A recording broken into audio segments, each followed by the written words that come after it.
Bonjour, je suis Arnaud de chez Opération Milsim. Bienvenue à tous pour cette première revue francophone du T15. Tout au long de cette vidéo de 30 minutes, je vais démonter les différents organes de ce marqueur. Toutes les pièces, jusque la plus petite, sera extraite de ce marqueur, pour vous aider dans vos futurs démontages et recherches de panne.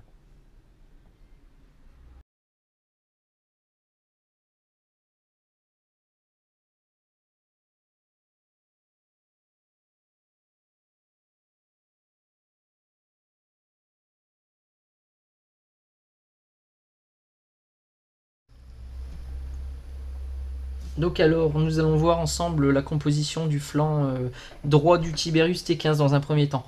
Donc alors, composé d'une crosse plastique, Tiberius standard, une tige alu, une bouteille 0,2, donc réservoir de 0,2 litres 3000 PSI, un mini preset court haute pression, pression de sortie 850 PSI, un bouton d'aide au verrouillage qui est factice sur le modèle Tiberius, d'une poignée AR15 type M4 standard, hein, vous pouvez la changer par n'importe quel modèle standard du AR15, un bouton d'éjection pour venir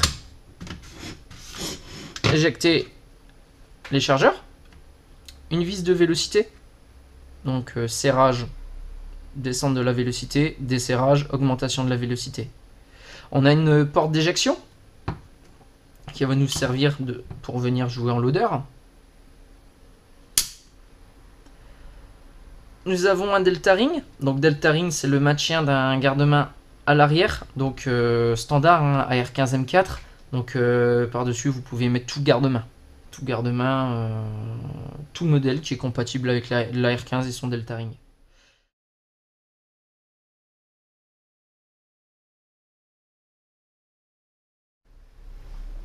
Donc alors on va passer au flanc gauche. Donc flanc gauche composé d'un levier d'armement et sa sécurité. Donc il suffit d'appuyer sur la sécurité et de le faire venir en arrière, comme ceci. Le petit clic indique que le cire vient bien bloquer la culasse.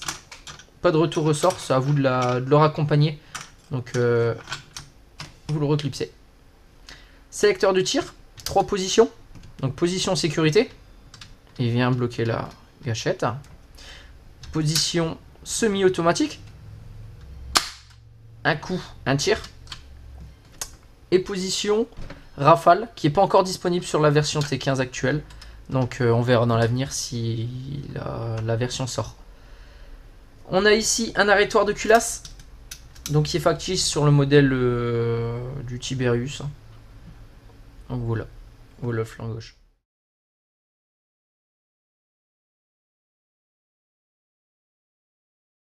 Alors pour enlever la bouteille, hein, il suffit de tirer en arrière et de mettre la crosse au plus loin. Et de tirer comme ceci, tout en plaquant la tige contre la bouteille pour dégager la crosse.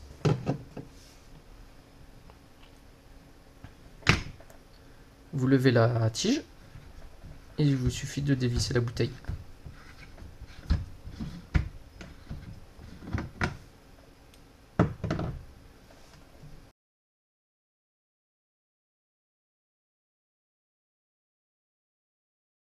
Alors le canon. Le canon, c'est un canon en plusieurs positions. Donc alors vous pouvez le mettre en position comme ceci, qui est en position Magwell. Donc pour pouvoir vous servir du T15 en chargeur. Donc vous allez le voir là, car vous allez voir tout de suite le bolt. Vous le tournez légèrement. Et au petit clac, vous allez voir tout de suite que vous êtes passé en position feeder. Et si vous êtes de l'autre côté, premier clic, vous êtes en position Magwell. Vous continuez. Au deuxième clic, vous êtes prêt à tirer sur le canon pour le retirer.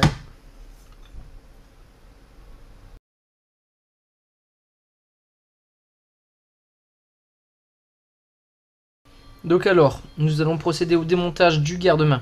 Donc le garde-main qui est maintenu par 4 vis tête hexagonale BTR de 3 mm. Donc Dans la partie du lanceur là, c'est la seule pièce qui va se démonter à l'aide d'une BTR taille Europe. Donc il vous suffit d'enlever ces 4 vis.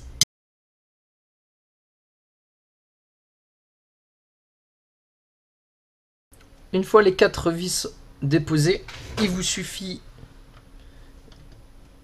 d'attraper votre garde-main et de le lever tout doucement. Une fois déclipsé, la partie supérieure s'enlève toute seule. Vous retournez le lanceur et même procédé.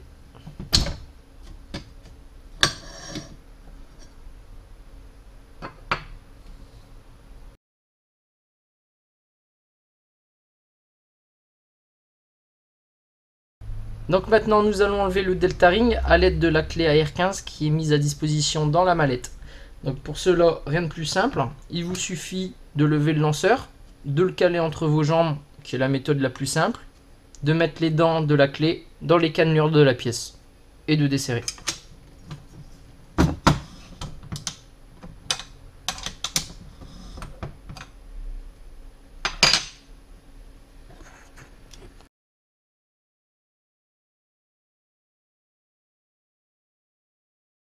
Nous allons donc maintenant séparer les receveurs supérieurs et receveurs inférieurs.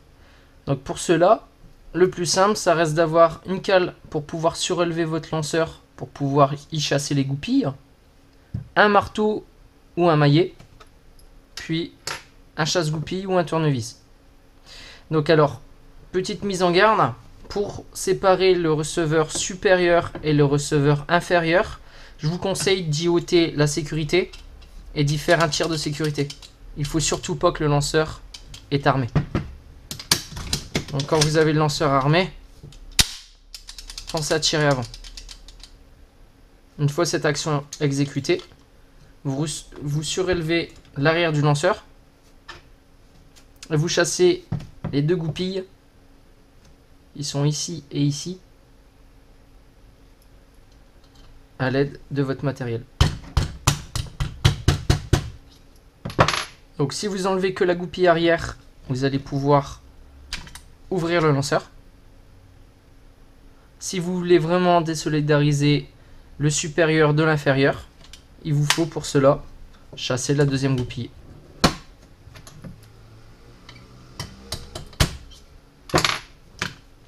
Comme ceci.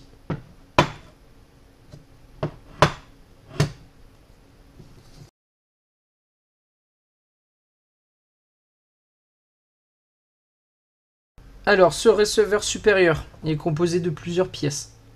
Donc alors, pour les démonter, il vous suffit à l'arrière d'exercer une petite pression et de faire un 1/8 de tour pour pouvoir libérer cette pièce. Donc alors, c'est un capot arrière, elle est composée d'un joint d'amortissement. Donc c'est pour éviter que le bolt vienne claquer brutalement contre le cul du lanceur. Un ressort, donc le ressort qui va venir pousser le bolt.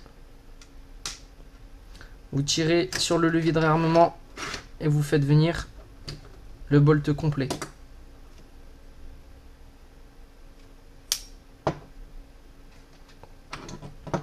Vous avez une vis ici, vous la desserrez à l'aide d'une clé d'un 1/8.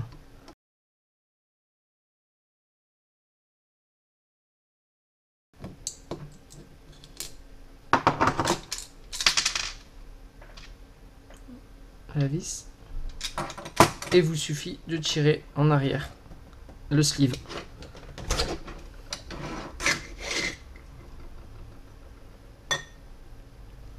Le levier d'armement, vous le reculez, il suffit de le lever, il s'enlève tout seul. Et après ici, vous avez tout le système d'arrêtoir de canon.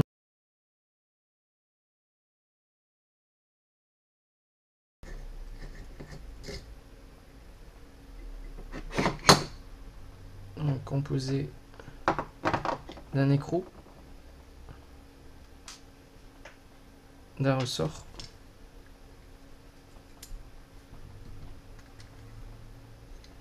il suffit de jouer un petit peu avec et d'y chasser la bille. ou d'appuyer directement dessus avec une des clés. Et voilà.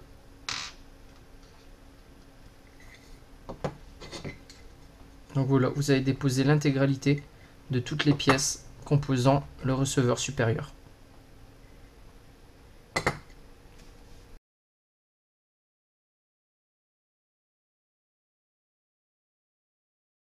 Donc alors maintenant nous allons parler du receveur inférieur, donc composé lui aussi de plusieurs pièces. Alors nous avons une valve appelée chez Tiberius manifold, donc en deux parties, une supérieure et une inférieure. C'est la partie que vous voyez ici. Donc là vous êtes sur le manifold supérieur, l'inférieur qui est juste en dessous. Donc nous allons commencer à y faire le dépôt du supérieur. Donc pour cela il faut vous munir d'une petite BTR ou d'un petit tournevis plat. Vous allez regarder là, juste sur le côté. Ici, vous avez une petite pin. Il suffit d'y rentrer l'outil. Il fait une légère pression pour le faire rentrer. Et faire des mouvements de va-et-vient pour pouvoir libérer ce manifold. Voilà. Il vient tout doucement.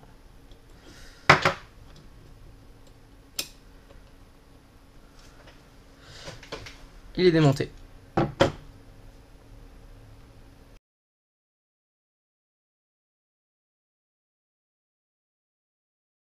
Donc alors ce manifold supérieur, composé de lui aussi plusieurs petites pièces. Nous avons ici un joint supérieur qui va venir servir à faire étanchéité entre ce manifold et la sleeve. Donc ici nous avons la vis de vélocité. Au plus vous allez venir la serrer, au plus cette vis va obstruer le trou, donc moins d'admission d'air. Si vous avez moins d'admission d'air, ça va faire chuter la vélocité. Si vous venez desserrer cette vis, ça va admettre plus d'air, donc vous allez augmenter votre vélocité. Le trou à l'arrière, c'est le passage de la pin de valve. Et le tout petit trou, c'est ce qui va faire venir, c'est ce qui va faire revenir le bolt en arrière en fait. Et vous allez avoir aussi une vis de réglage. Ici, au plus vous allez la serrer, au plus ça va obstruer le trou. Au plus vous allez la desserrer, au plus ça va ouvrir.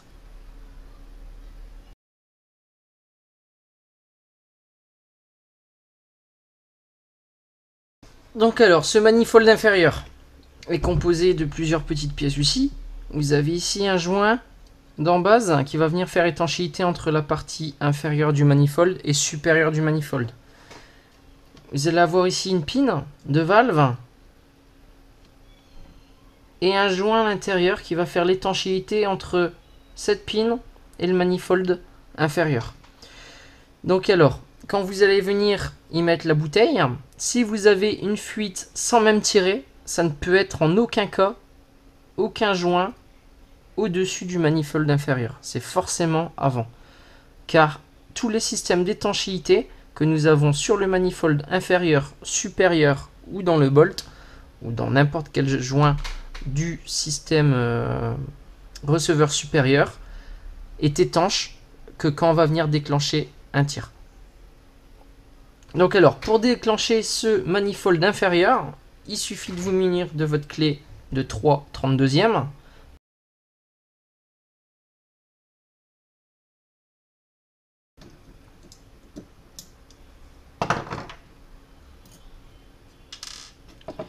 Et la goupille juste ici. Donc pour cela, vous surélevez votre lanceur, comme ceci. Et à l'aide d'un chasse-goupille ou tournevis et d'un marteau ou maillet, vous allez venir chasser cette goupille. Donc toujours du flanc droit vers le flanc gauche.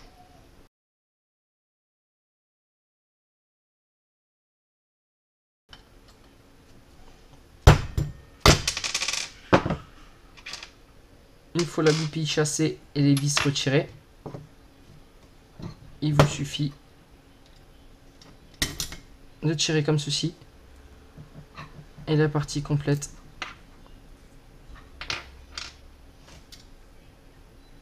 du manifold inférieur est démontée.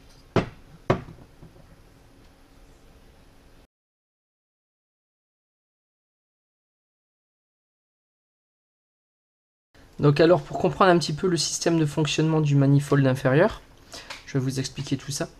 Donc alors ici vous avez un ressort qui est situé à l'intérieur du corps de valve, comme ceci, qui va venir faire exercer une pression sur la pin de la valve pour pouvoir créer une étanchéité entre cette pin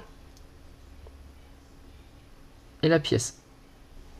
Donc sans cette pression, la valve ne pourrait pas se mettre en position et furer. Donc il vient juste mettre en pression cette pin.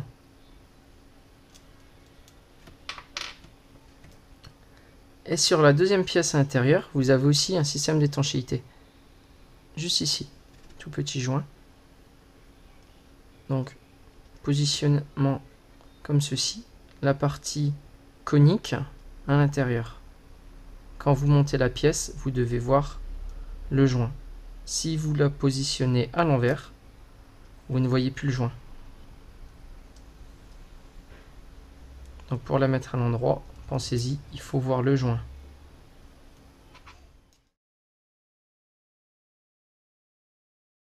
Et le ressort.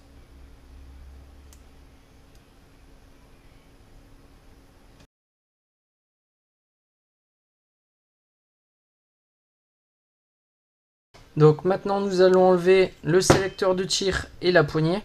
Pour enlever la poignée, il vous suffit d'y plonger à l'intérieur une clé BTR de 3/16e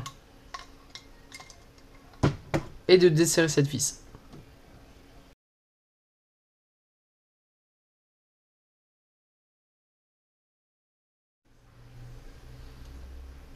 Donc une fois desserrée, vous allez la retirer tout doucement. Attention, elle est sous ressort.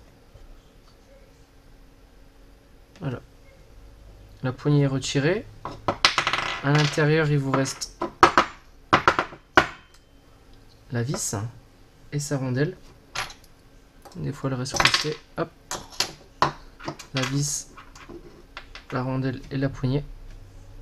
Donc ici, vous avez un ressort. Et une pin qui va venir cranter votre sélecteur de tir pour pas qu'il bouge en jeu. Pour enlever le sélecteur de tir, il suffit de tirer dessus.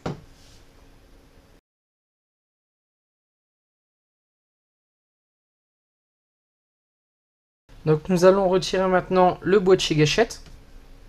Donc alors c'est un ensemble gâchette, mécanisme, cire. Donc pour le retirer, toujours pareil, vous avez deux goupilles. Ici et ici.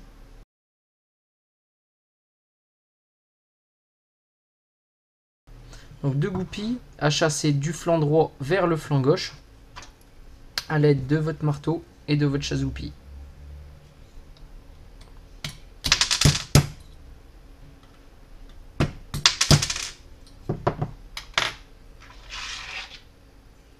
Une fois les deux goupilles déposées,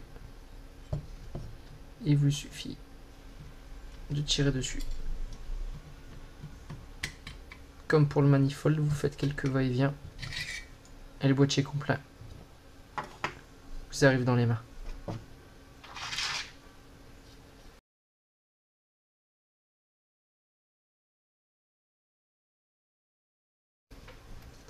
Donc alors maintenant nous allons déposer le corps de valve, appelé body valve chez Tiberius. Donc vous allez reprendre la clé 3/32e et enlever la petite vis qui se situe au fond.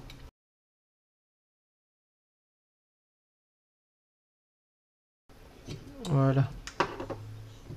Et simplement tirer dessus pour le faire venir. Donc voilà. Donc c'est ni plus ni moins qu'une durite. Une durite. Vous avez une entrée ici et une sortie qui va donner au manifold et à la pin de la valve. Vous avez un joint d'étanchéité au fond.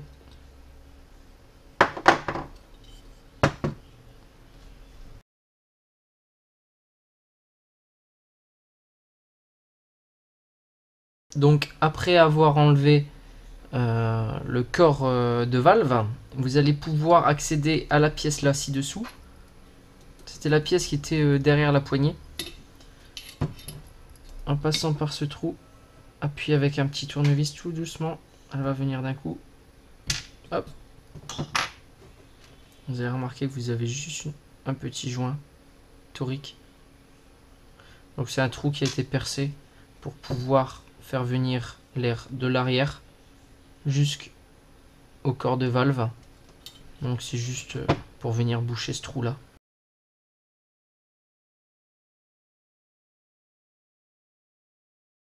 Nous allons enlever maintenant le support de bouteille.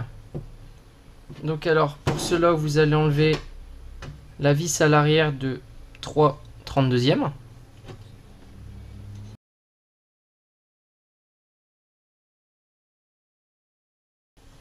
Donc une fois déposé, vous la ôtez. Donc sur cette vis, il y a un tout petit joint torique noir qui vient faire étanchéité avec un trou percé au préalable pour pouvoir accompagner l'air de l'arrière jusqu'au corps de valve. Et vous allez enlever aussi les deux vis juste à l'arrière.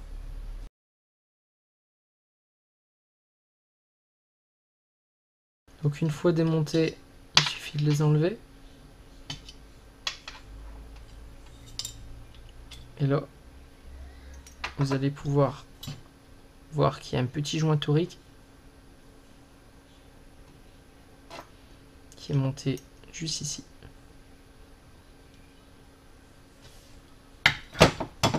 Et en bas, où vous avez enlevé la première vis, pareil, il y a un petit joint torique. Donc attention en les remontant. Bien les graisser.